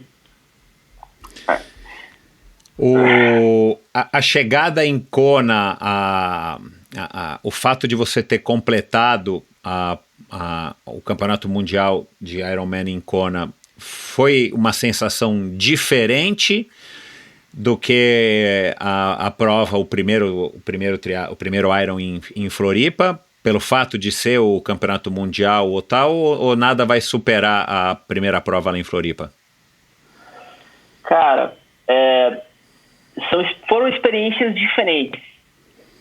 Quando a gente tá no meio do triatlo, assim, todo mundo fala, né, fazer Kona por isso que eu tô perguntando, uma coisa que 99% das pessoas que passam pelo endorfina tem essa sensação de que lá é mais sonho do que fazer Floripa, né? Ou qualquer outro Ironman. Fazer Kona é um negócio incrível, assim, realmente mas no meu caso particular, assim, foi uma experiência muito marcante para mim, cruzar a linha de chegada de Floripa, né, do primeiro Iron, assim. Então aquela prova foi muito sofrida para mim, Michel. Assim, apesar de eu estar preparado, quando eu fiz essa prova, os meus equipamentos, eles não eram adequados. Eu corri com a minha Handcycle, minha bike, né? Ela pesava 21 quilos, cara. Nossa senhora, perto da de 8 de hoje em dia. Quanto pesa uma barra forte hoje? Eu acho que deve ser um pouco menos de 20. Cara, 21 quilos pesava a minha bike. Caramba. Então, assim, foi muito difícil, sabe? E quando eu tava chegando no primeiro, que eu tava te falando, o meu primeiro grande desafio já é a natação, né? Na minha cabeça, fazer aquilo ali, já era muito difícil. Mas eu passei pela natação, passei num tempo legal, e agora vamos pro ciclismo. Aí comecei o ciclismo, fui bem, né? Tive alguns problemas no ciclismo por conta do frio que estava no dia, estava chovendo, e eu eu só movimento de braço, assim, sabe? Eu acabei tendo um princípio de hipotermia, assim, foi bem difícil, batendo queixo mesmo, assim. Tive que parar, botar um agasalho para continuar. Foi muito duro. Quando eu estava quase chegando, faltava só uns 60 quilômetros para chegar ali, a minha bike começou a dar problema, que é isso que você estava falando mais cedo, começou a dar um estalo no rolamento. E aí foi um momento que eu, rezei muito, assim, cara, sabe? Eu pedi a Deus para que ele me ajudasse a cruzar a linha de chegada, e em 60 quilômetros dá para rezar alguns Pai Nosso. Então eu rezei mesmo, cara, e eu cheguei, aí entreguei a bike, e aí faltava a corrida, só faltava os 42 e já tava noite, né? Não, eu larguei e tava de tarde, né? Mas aí começou a ficar noite, e já de cara peguei a subida da igrejinha ali de Floripa, com chuva, cara, aquele negócio, muito que você teve que subir ao contrário, né, de ré. Tem um vídeo aí que viralizou na internet, bem bacana, eu subindo de costas, porque a cadeira empina, né, então tem que ser de costas. Você tá com todo o peso atrás. E com a chuva, cara, a cadeira ainda, ela derrapava, sabe? Putz. Então, sabe, passar por isso aí foi como se não tivesse difícil o suficiente, você passa por isso, né, cara? E aí te falar, cara, furou na corrida, assim, a gente usa uma luva dura, uma luva rígida, sabe? De borracha. Você tem contato com borracha. Então, claro, dá muito mais gripe, né? Dá mais gripe. E normalmente a performance do cadeirante na corrida é onde a gente tira toda a desvantagem da natação bike. E da bike, né? Então, na corrida a gente é mais rápido mesmo. E aí, por não poder usar a luva, eu acabei tendo que correr na mão mesmo, com a mão aberta. Por que não podia usar a luva? Tava chovendo muito, e aí não tava o grip, entendeu? Então, nossa. Cara, eu estourei toda a minha mão, abri calo até nas costas da mão, então... E como se não bastasse isso ainda, furou o pneu dianteiro da minha bike. Pelo amor de Deus. Da minha cadeira de corrida. Então, a cadeira de corrida, o pneu dianteiro, ele é menor. Ele é um pneu de 20, de 20 polegadas. Então, eu não tinha reserva desse pneu. Então, furou isso. Devia estar com uma meia maratona ali nas costas. Então, eu corri meia maratona com o pneu dianteiro furado. Nossa. Então, cara, fazer tudo isso e cruzar aquela linha de chegada... Cara, deve ter sido um negócio assim... Aqui no relato aqui da matéria do Globo, do G1 que eu li, eu vou colocar o link no post do episódio, diz que quem tava lá na chegada chorou junto com você, né? Diz que foi um negócio super emocionante, né, cara? Que a tua emoção contagiou todo mundo, né? Foi. Eu chorei muito, cara. Eu chorei muito quando eu cheguei, assim, sabe? Veio tudo aquilo veio na cabeça, assim, sabe? Porque no final das contas, você sabe, cara, muita gente sonha, Michel. Muita gente sonha. mas nem todo mundo realiza. Pois é. Então, quando a gente realiza um sonho, cara, sabe, assim, eu escutar, sabe, que eu era um Iron Man, sabe, assim, eu não tenho palavras para descrever a emoção daquele momento, de estar vivendo aquilo, de estar aquilo se tornando realidade. Assim. Então foi demais, cara, foi demais. Me diz uma coisa, cara, é bizarro, né, assim, e eu acho que você vai me entender, mas, cara, se você não tivesse passado pelo que você passou, de novo, não existe o si, né?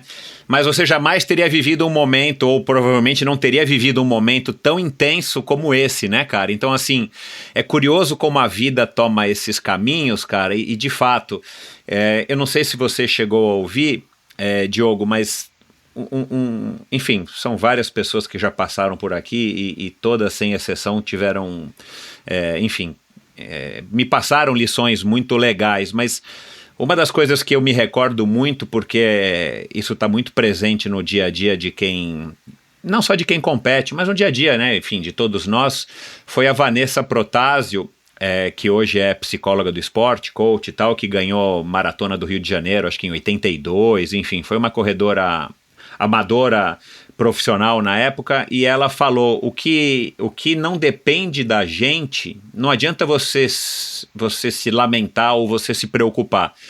Só o que depende da gente é que a gente pode controlar, e aí sim, você pode buscar, lutar, aperfeiçoar, enfim, e eventualmente lamentar.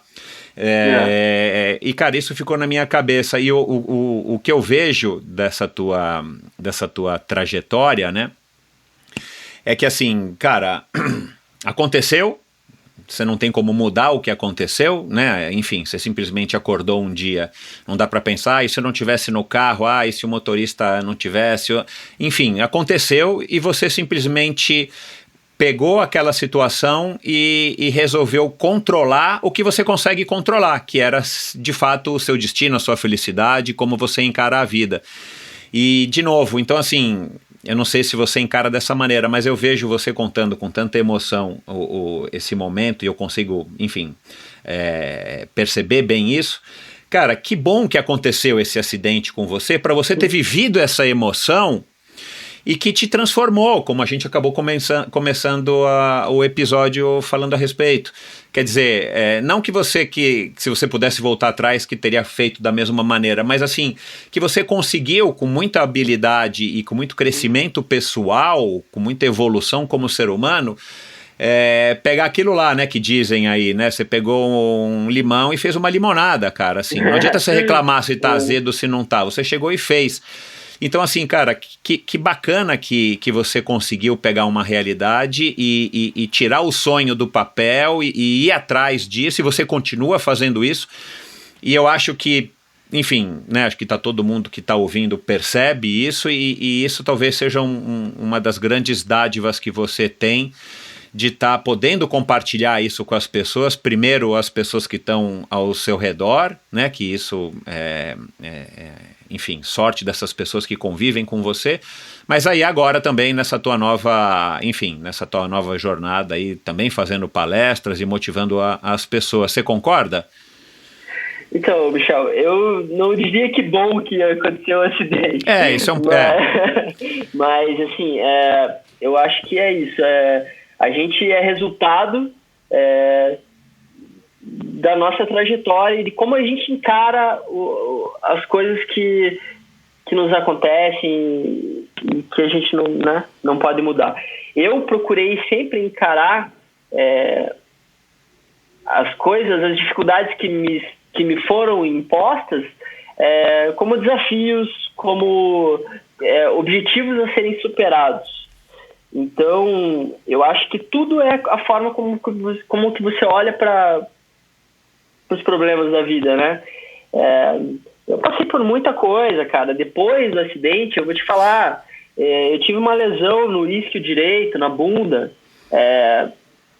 uma ferida muito séria, Michel. Muita gente morre por conta dessas feridas, sabe? Uhum. Tive que ficar, para superar isso, eu tive que de novo, ficar 3 meses deitado, cara, numa cama, de bruços, dormindo, acordando, tomando banho, comendo na cama, indo no banheiro, na cama, deitado de bruços, 3 meses, para que pudesse cicatrizar de fato, de fato, e eu entendi naquele momento que, pô, eu precisava passar por aquilo para ser feliz, para poder buscar os meus objetivos de novo. Então, assim, sabe, perdi um irmão muito cedo, assim, sabe, com 24 anos de idade, e pode falar o que for, a cadeira de rodas, foi difícil, passar por essas 5 cirurgias que eu tive que passar para resolver essa ferida, foi muito difícil, mas, pô, perder um irmão, cara, com 24 anos de idade, sabe, assim, entrou andando no hospital e veio a falecer. Então, cara, isso tudo é muito difícil, mas eu acredito que as coisas acontecem por uma razão. A gente não sabe o que vem pela frente, né? Mas a forma com que a gente encara os desafios da vida nos elevam. E se a gente puder, é o que eu falo sempre nas minhas palestras, assim, se eu puder, através do meu exemplo, através da minha história, poder incentivar uma pessoa, verdadeiramente mudar a cabeça de uma pessoa sobre o que ela entende como que é certo ou não, ou os objetivos, ou os paradigmas, enfim, né? Se eu conseguir mudar a cabeça dela para melhor, cara, já vai ter valido muito a pena. Pois é. Então, eu me coloco hoje, entendo que o acidente aconteceu para mim porque tinha que acontecer, e que bom que eu consegui olhar para isso da melhor forma e consigo hoje inspirar muita gente a buscar desafio. Pô, o que eu recebo de mensagem, Michel, pô, Diogo, vou fazer meu Ironman, fiz a minha inscrição de Ironman, cara, por causa de você. Pô, cara, isso é muito massa, cara. Isso é massa demais. Pô, eu imagino. Sabe? Então, aquilo que eu te falei, eu não acordo de manhã pensando em sair da cadeira de rodas, sabe? Sou feliz pra caramba. E assim, isso é demais, cara. Correr atrás dos meus objetivos sempre, assim, é uma coisa que me eleva, que, sabe? E ter uma parceira como a Ali, que é minha esposa, que tá sempre do meu lado, que sabe, que me incentiva, isso é essencial. Ter os amigos, assim, sabe? Ter ídolos, cara, que estão próximos a você, sabe? Meus ídolos são meus amigos, cara, são essas pessoas que estão do meu lado, que, sabe, que estão ralando para trabalhar e fazer o treino de Ironman, que tem que, acordar cedo para fazer o treino, para depois ir pro trabalho, sabe, para realizar um sonho, para estar constantemente buscando um objetivo, até chegar a Kona, né, pô, ir pra Kona, cara, que eu te falei, foi uma experiência diferente, assim, sabe, eu não diria que foi a melhor experiência no triatlon, mas foi uma experiência surreal também, e foi muito especial estar lá, estar naquele lugar onde os melhores estão lá, sabe, tá com o Thiago Vinhal lá, cara. O Thiago Vinhal é meu brother hoje, cara. O que eu vou te falar, cara? Fernanda Keller, cara. Pô, cara, sabe? Fernanda Keller vinha me dar um abraço e falar, pô, Diogo, tua história... ela assistiu a minha palestra agora e foi... Cara, tudo isso gratifica, assim, e eleva o espírito da gente pra gente querer buscar sempre mais. O que você... Você descobriu alguma coisa nova a seu respeito depois do acidente? Alguma coisa tipo assim, sei lá, um dia você chegou à noite para Alexandre e falou, cara, puta, olha, eu sou foda, cara, olha o que eu consegui fazer, olha onde eu cheguei, olha como é que eu tô. Alguma coisa assim que você percebeu, assim, que você falou, cara, nem eu sabia que eu era capaz de fazer. Isso aí não precisa ser esportivamente, mas teve alguma coisa assim, algum momento que você falou, tipo, você ficou contente com você mesmo, que você falou, cara, eu consegui fazer isso, eu consegui superar, eu consegui chegar. Então, isso aí é a gasolina, cara. Isso aí, quando você realiza alguma parada, seja o que for, Michel, fazer cruzar a linha de chegada de uma prova de sprint, cruzar a linha de chegada de uma prova de Ironman, você realizar um objetivo pessoal dentro do meu dia a dia na empresa, sei lá, fechar um contrato legal que a gente, sabe, um objetivo realizado ali, eu acho que isso é a gasolina que move para o desafio seguinte. E eu acho que a gente sempre tem que ter um plano lá na frente, sempre tem que ter um desafio lá na frente. Isso é uma coisa importante. E aí você vai conquistando e você vai cruzando as linhas de chegada e aí progressivamente vai se elevando, assim, você vai se motivando porque você vai realizando, né? Então, você ter um objetivo a curto prazo e correr atrás dele e realizar esse te leva pro próximo. E aí você vai pro próximo e pro próximo. Eu não digo isso só no triatlon, eu digo isso para tudo na vida, cara, sei lá. E eu encaro dessa forma. Eu acho que a gente sempre tem que ter um objetivo, entende? Uhum.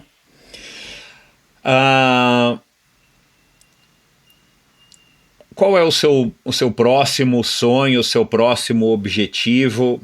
Você disse que quer escalar aí paredes grandes de granito, né? Você quer escalar, enfim, o El Capitan, você quer ir para, sei lá, Torres del Paine. Quais são os seus objetivos, assim? Seus objetivos não, seus sonhos, assim, que você alimenta e que você vai tentar buscá-los. Cara, eu tenho muitos sonhos em diferentes áreas, mas na área esportiva, assim, eu acho que eu quero... A escalada, ela sempre foi a minha paixão, ainda assim também, e dividida com o triatlon. E a gente tem um objetivo grande, um sonho grande, que eu costumo falar, que é escalar o El Capitan, que é uma das maiores paredes do mundo, né? E a maior parede de granito do mundo, que fica lá no Yosemite, na Califórnia. Só que é uma logística muito grande e é um desafio diferente, assim, do triatlon, porque o triatlon muita coisa. Eu não vou dizer que eu não considero o triatlon um esporte individual. Eu acho que, no meu caso, assim, eu preciso dos meus handlers, né, para me tirar da água, me ajudar a passar para bike, depois passar para cadeira de corrida, nas transições, né? Mas eu acho que muito depende de mim, né? Então, é o que você falou ali mais cedo. Então, quando eu estava fazendo meu primeiro Ironman, quando faltava lá os 60 quilômetros para cruzar a linha de chegada, meu equipamento começou a dar problema. Eu estava com gás todo. Eu tinha certeza de que eu ia cruzar a linha de chegada, mas se meu equipamento quebra, lascou, né? A minha prova termina ali. Então, no caso da escalada, é uma logística que é muito grande. O approach para chegar na parede para escalar em si e depois para descer também. Então, não é só a escalada. Tá dormindo na parede, uma semana dormindo na parede. Então, tem algumas coisas aí, logísticas, que deixam o desafio complexo e que precisam de muito alinhamento. E precisam de uma equipe bem coesa, assim, bem ligada nas minhas dificuldades, nas minhas questões ali para que isso se realize. E a gente está com calma olhando para essas dificuldades todas, assim, sabe? Ficar pendurado uma semana na parede, numa cadeirinha, sabe? É complexo, assim, né? Então, agora, no ano que vem, a gente está com um desafio antes, um nível anterior, assim, que é escalar, tentar escalar a Cachoeira do Tabuleiro, em Minas Gerais. Legal. Você conhece? Não, lá? já ouvi falar. Uma cachoeira linda, né? Então, a gente quer ir para lá e fazer uma escalada lá, que é uma parede de 400 metros, né? Então, quem são seus ídolos? Cara, meus ídolos... Não é o Ronald? Meus ídolos, cara, meus ídolos são meus amigos, cara. Esses caras que estão aqui me incentivando, me mostrando que vai que dá, vai que dá, que essas pessoas que estão próximas a mim. O Thiago Vinhal é meu ídolo, Fernanda Keller é minha ídolo. Giuseppe Musella é meu ídolo, Vanusa Maciel é meu ídolo, minha ídolo, Luiz Rissato é meu ídolo, são meus amigos aí, cara. Bacana. Que estão próximos a mim. Muito legal. Para terminar, o que você acha do Alex Honnold? Eu acho esse cara surreal. Esse cara, ele... Eu acho ele... muita gente diz que ele é maluco, assim, né? Mas ele é muito... Ele é muito inteligente, assim. Ele não é um cara que vai escalar uma parede e vai lá e vai solar aquela parede... Vai fazer sem corda a parede, porque eu vou fazer. Ele vai lá e estuda detalhadamente aquela parede, como é que tá aquela garra, como é que essa pega, como é que tá o clima nesse dia. Ele estuda minuciosamente para conseguir realizar o objetivo dele. E quando ele vai, ele tem certeza de que ele vai... O que eu sinto dele é isso, né? A gente acha um absurdo, mas sob a ótica dele, ele tá fazendo uma coisa que é completamente matemática, né, cara? Assim, exatamente. É uma coisa mecanizada e para ele não tem como dar errado, né? Exato.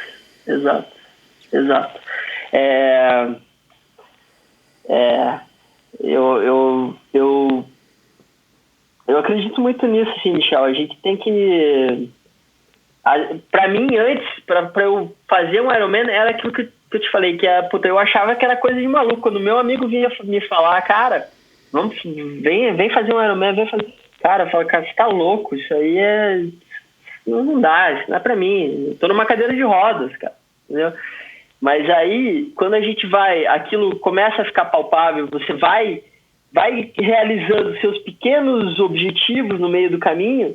Aquele objetivo que era gigantesco lá na frente, que hoje a gente olha para o Alex Honnold e o que ele fez realmente não sei se na nossa geração vai ter outra pessoa que faça o que ele fez, mas, por outro lado, é isso, para ele se tornou tangível, para ele se tornou palpável realizar aquele objetivo, porque ele construiu. Ele construiu, Não foi ano passado que ele começou e resolveu fazer isso, Então, ele é um cara que acredita que nada é impossível aí pra ele, né? Você não tem nenhuma vontade, nenhuma propensão, não passa pela tua cabeça, por exemplo, sei lá, fazer desafios mais longos, mais ultra distância, coisas desse tipo. Eu quero ser o primeiro cara em cadeira de rodas a, sei lá, atravessar pedalando, sei lá, os Estados Unidos, fazer o Race Across America, sei lá, não te passa pela cabeça alguma coisa assim mais, tipo um desafio que não seja de fato uma competição estruturada, mas você de repente fala, não, cara, eu quero, né, enfim, alguma coisa assim maluca, fora dos padrões, isso não passa pela tua cabeça ainda? Sabe que tem um cara que é cadeirante que ele já fez o Racing Cross America, que é o André Kajlik, cara, ele é americano. Isso, o cara já fez lá. Eu acompanhei um pouquinho.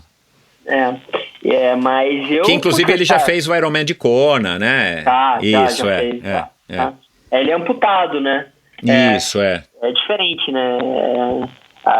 Essas limitações, às vezes põe todo mundo no mesmo grupo, até porque a gente entende que é muita pouca gente, né? Mas no Mundial de Kona, tem espaço para 6 cadeiras de roda. É um cantinho ali que tem ali para botar cadeira de roda. E assim, é pouca gente que faz, mas junto comigo tá correndo um cara que é amputado. Ele tá na mesma categoria. Na mesma categoria, Então, você pega o Zanardi, por exemplo. Isso, o Zanardi, ele é amputado. O cara, eu não tenho como eu nadar com o Zanardi, Michel, entende? Porque o cara não tem as 2 pernas, ele nada mais rápido que muita gente. Além de ter que arrastar o menos peso, a perna não afunda, né? Não tem perna para afundar, né?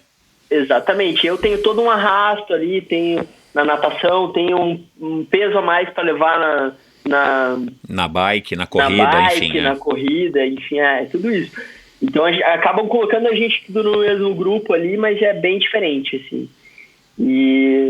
Mas, cara, é extraordinário, assim, esses caras, tanto o Zanardi como o André Kajlik, esses caras aí, eles são incríveis e inspiram. Esses caras, eles, assim, quando você falou de ídolo, não deixam de ser ídolos, assim, sabe? Mas são realmente pessoas que me mostram que é palpável eu buscar o meu desafio.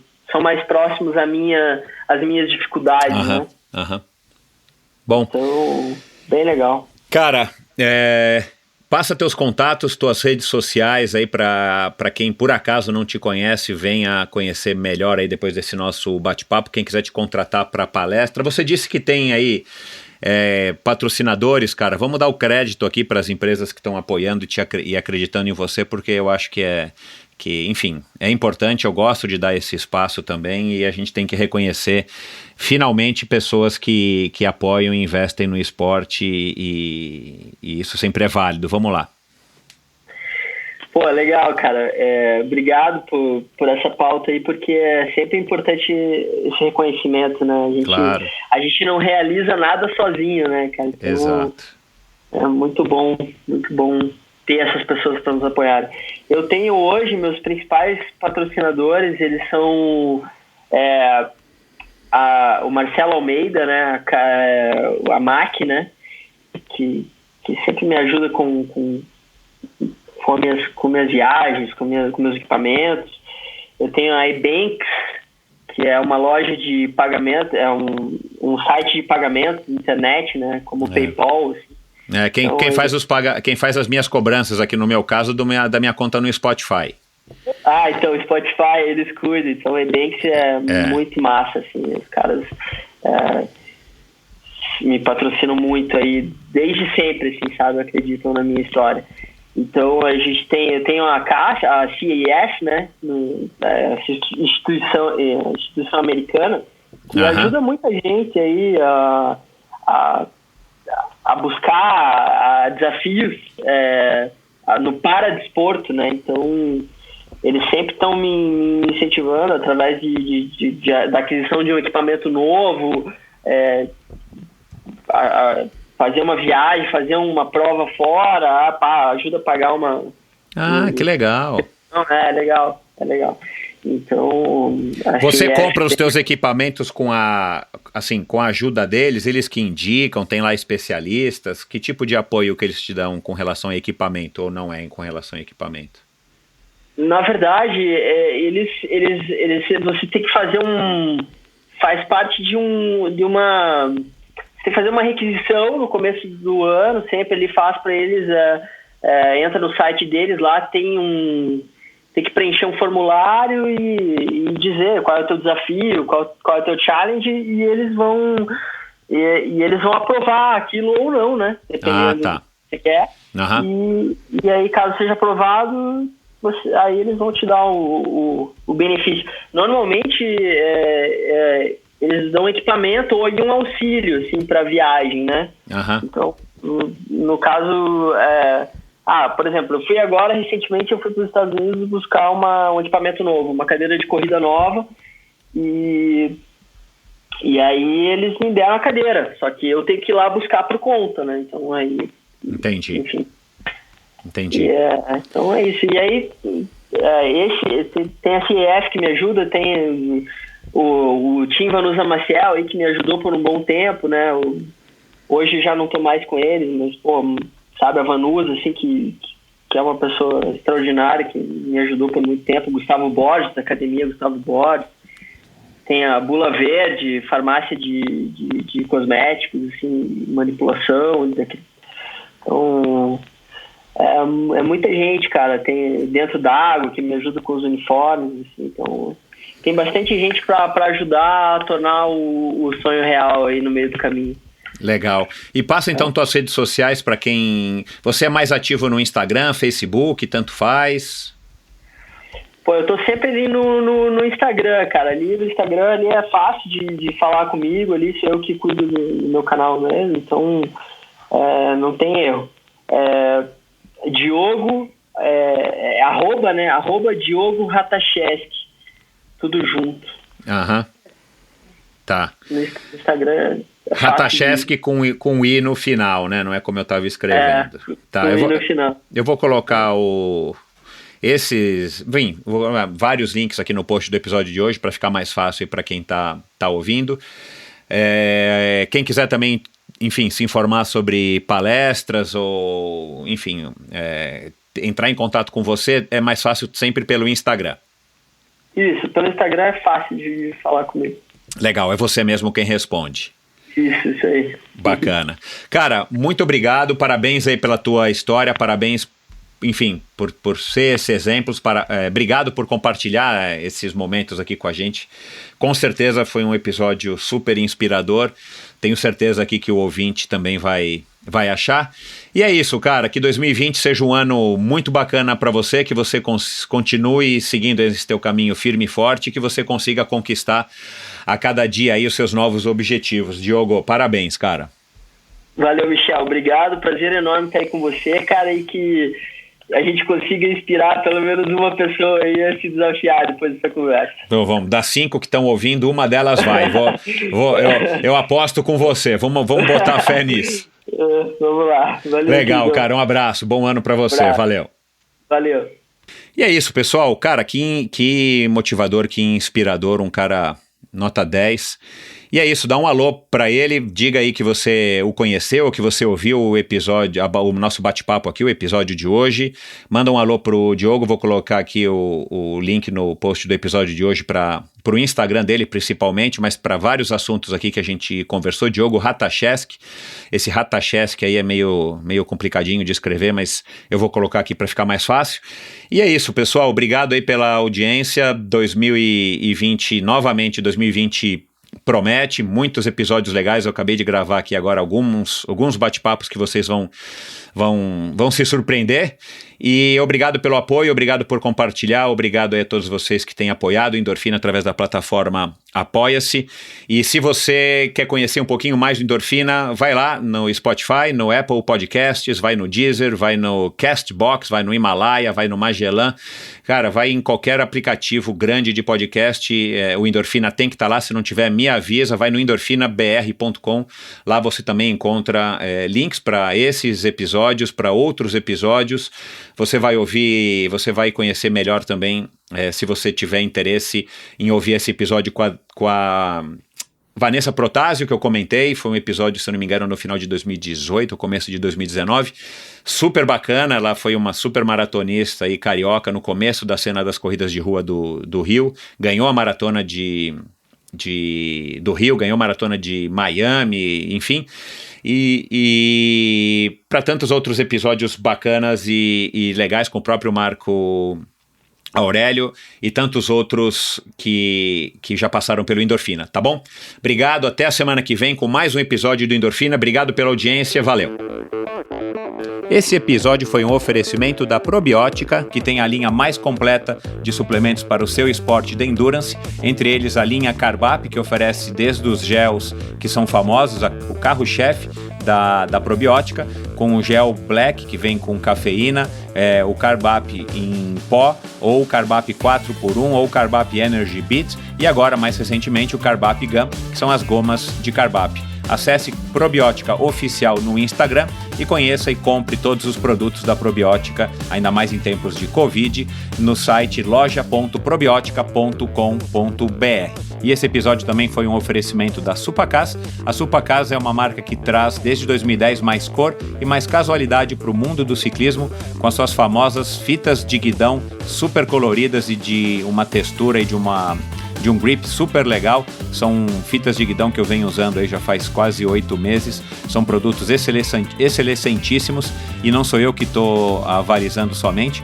mas grandes atletas como Peter Sagan e o grandíssimo Christoph Sauser no mountain bike, o suíço, que usa e aprova tanto as manoplas quanto as meias, quanto as fitas de guidão e as luvas da Supacaz. Você encontra todos os produtos da Supacaz no site ultracicle.com.br. Lá também você conhece todos os lojistas que revendem Supacaz pelo Brasil.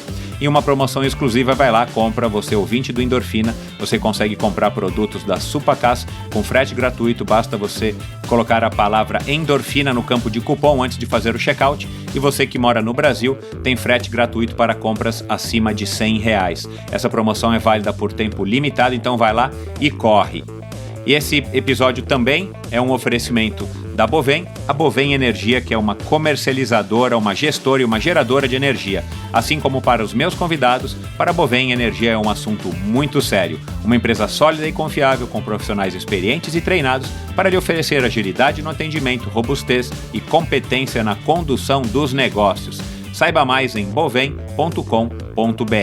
De energia, a Bovem entende. E por fim, esse episódio também é um oferecimento da Seven Sherpas, o novo patrocinador do Endorfina Podcast. Seven Sherpas, do meu amigo Christian Kittler, que tem como lema explorar o mundo praticando esportes. A Seven Sherpas é uma empresa com sede na Califórnia, especializada em experiências esportivas nos destinos mais top do mundo, com roteiros exclusivos desenhados por experts em viagens e esportes. Além do calendário de viagens pré-agendadas, a Seven Sherpas tem como grande diferencial viagens customizadas para você e sua família ou grupo de amigos. Outro serviço da Seven Sherpas são os Day Rides. Seven Sherpas tem guias locais espalhados por mais de 30 cidades no mundo que podem levar você para pedalar nas melhores rotas. Você pode estar em viagem a trabalho ou com a família e ainda pode encaixar aquele pedal pela manhã antes dos compromissos. Para saber mais, visite sevensherpas.com, o 7 Sherpas, né, é numeral, ou no Instagram, a mesma coisa, 7 Sherpas, o 7 é numeral. Vai lá!